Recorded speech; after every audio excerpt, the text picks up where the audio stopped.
Welcome to WoFoy TV. Thank you for stopping by my channel to watch my videos today. If you're new to my channel, please go ahead and hit the subscribe button so that whenever I make new videos, you will get notification. If you've been coming to my channel for a while and haven't subscribed, please subscribe. Please subscribe so that I will get more privileges on YouTube. This will also encourage me to keep making more fun and educative videos. All right. So today, the topic that I'm going to talk about will be green card lottery interview. I've seen a lot of videos out there, on this topic, but I've, done my research and then put, all the information, made it smaller and made it easier for you guys to understand. And then I'll go straight to the point without, talking about things that are outside of the interview. I'm only going to talk to you about the interview. All right. So when it comes to green card lottery, after you've gone through all the process, the selection and everything, this is the interview day. Okay. So on the interview date, you have to, bring documentation to support anything that you said on the lottery application or lottery entry, and anything that you said in the DS260 application. So you need to bring documentation to support that. I've broken it into 4 categories of questions that you could be asked at an interview, but the main are just 3 categories, and then I just added one extra one for people that situation might apply to them. So it's not everybody who is going to have to deal with the last category that I've added to it. So the first category will be meeting the minimum requirement. So the DV lottery has its own requirements, and the educational, country eligibility, or if you have work experience, eligibility to make up for the education eligibility. So that is the minimum requirement. So you need to have documentation to support that. So they ask you, do you meet the minimum requirement? They may ask you, do you meet the minimum requirement? I hope the answer is yes. If it's not yes, then that will be the end of your journey. So if it's yes, they will ask you, did you graduate high school? What high school did you attend? What is your highest level of education? So they're going to ask you these questions, okay? And be ready with your documentation and school certificates and photocopies, also like 2 photocopies of any original document that you take there with you. The second category will be about, your work experience, or what you're asking you, like have you worked? If you have worked, this is the time that they're going to ask you, who do you work for? You have to give them the name of the company or the name of the agency, the name of the person that you work for. If you work for yourself, then you need to declare that, all right? And then they can ask you, what is your supervisor's name? Then you tell them your supervisor's name and have your supervisor's phone number ready. Just make sure you're giving them accurate information, because sometimes they will call to verify that you actually work there. Sometimes that's all they want to do. They want to make sure that you work there, you are not lying. Remember, many people have been selected for the DV lottery, but only few will get their visas. So they want to make sure that people who are, genuine with their answers, and they haven't provided any fraudulent information or fraudulent, piece of documentation to, bypass this and get through to get visa. The next thing that they could ask you is, they can ask you, why did you leave this job? They will, mention like, why did you leave this job? Mention like so and so job. Why did you leave there?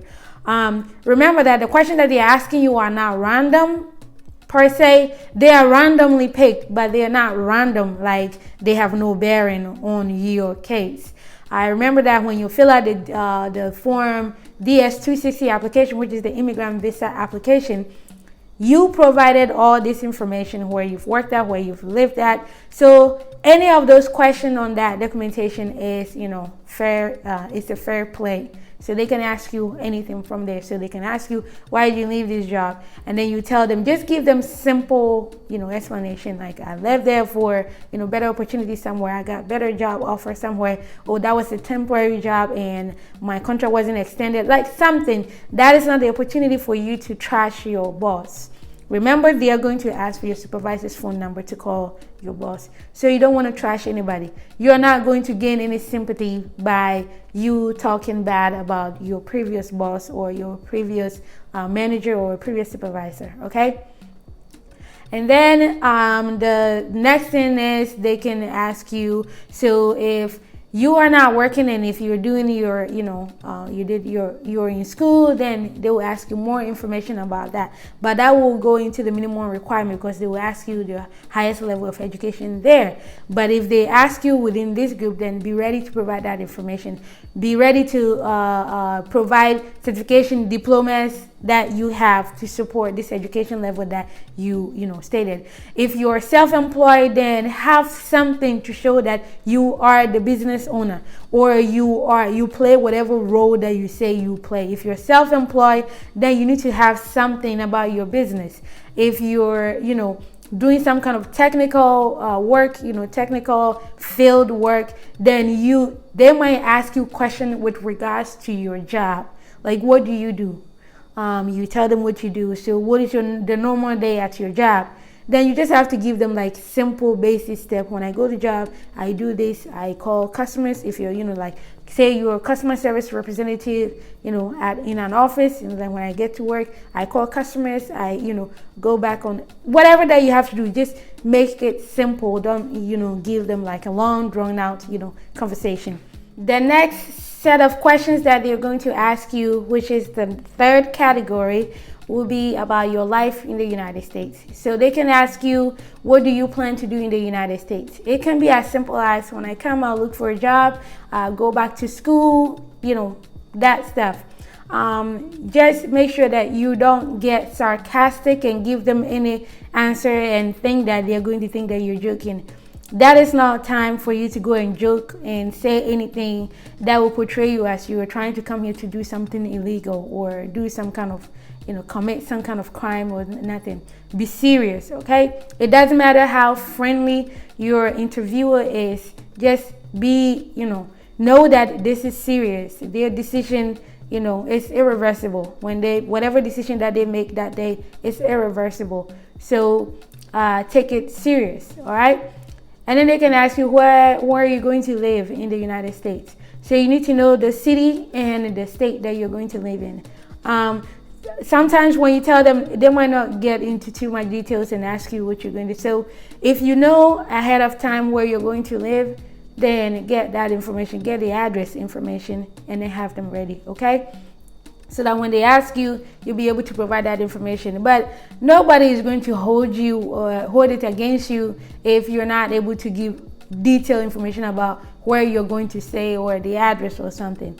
But they just, it could be one of those questions. So those are the three categories that, I just talked about. The fourth one will be if you're married and you have children, then know that they're going to ask you questions that pertains to your family, that pertains to your relationship too, just to establish that this marriage is real, it's authentic. It's not like two, unrelated people, trying to scam their way to get a visa. So when they ask you a question, they're going to try to verify if you're married. And sometimes they send field officers to go and investigate you to find out if you're actually married to the person that you said you're married to.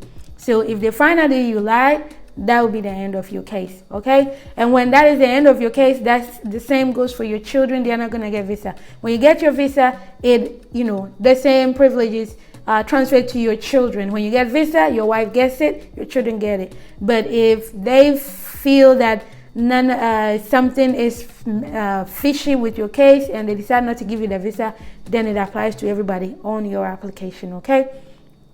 So, like that, I said, that is it. If it doesn't apply, if you're not married, then that's not. But I will later make another video and talk about the things that you need to bring with you, the documentation that you need to bring with you to the interview. That's why I don't want to keep this video long, so that's why I didn't mention so many things in here. But I will make another video and then list the things that you should submit to the interview.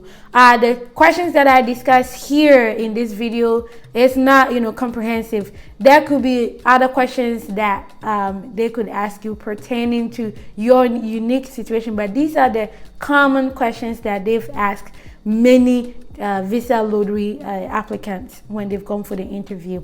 Please, if you enjoy my video, subscribe, share, comment. If you have any suggestion, please comment below. If you have any critique, whatever, please go ahead. Let me hear from you. Let me know what you think about my videos.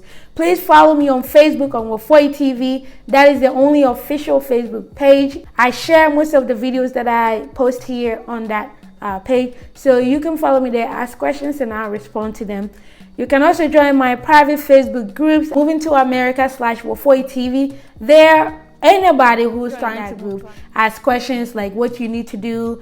If somebody is already, if your process has already begun, if you have questions, please let me know and I'll give you my opinion. Please know that the opinion that I share here and on any of my pages related to this channel is pure opinion. It's not a legal advice. Please don't consider it as a legal advice. If you need the help of a lawyer, then talk to an immigration lawyer, because I'm not a lawyer, so I cannot give you any legal advice. Everything that I share here is based on my opinion, my experience, things that I have gone through, my family has gone through, and stuff that I have learned on my own and my interpretation of the immigration process. I also have a new Facebook group called Green Card Lottery Ghana. So if you are interested in, applying for the Green Card Lottery, please join that group. Join that group. I created it, just a few days ago. Haven't done much in there, but join that group where I can share tips with you, my videos on the Green Card Lottery, and post them there so that you can prepare for the Green Card Lottery. And then when you're selected, help you with how to get through it to the end. Okay, all right, so I love you guys, and please subscribe, and I'll make this video in TWI for my fans from Ghana, because I'm from Ghana too. So I'll make my this video in TWI for those who speak TWI too, so that they can understand if there's something that was missed here. But thank you guys for the wonderful support that you have given me. It's more than I could have ever imagined. I love you. Thank you. And I'll see you on my next video. Bye-bye.